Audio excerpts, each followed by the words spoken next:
KDF in football, Koplo Mushiri is hereby honorably recognized.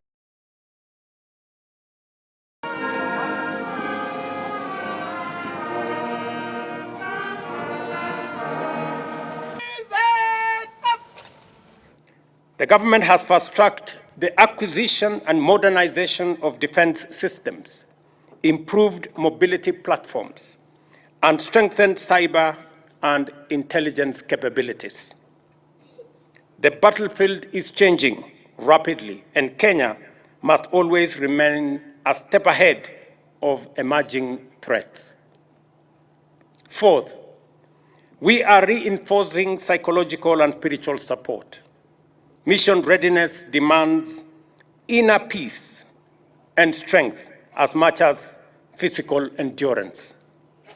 We are scaling up programs to address post-traumatic stress, build resilience, and provide moral guidance, recognizing that the mind and spirit of a soldier are as vital as their skill and strength. Our officers have demonstrated that readiness is not confined to the battlefield.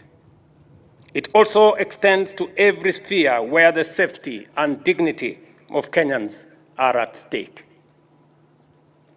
Our approach must therefore remain dynamic by strengthening intelligence gathering, fostering interagency collaboration, and investing in rapid deployment capabilities. Distinguished guests, security and development are two sides of the same coin. Without security, there can be no sustainable development. And without development, insecurity finds fertile ground. The KDF, through their discipline and professionalism, continues to contribute immensely to our national development agenda.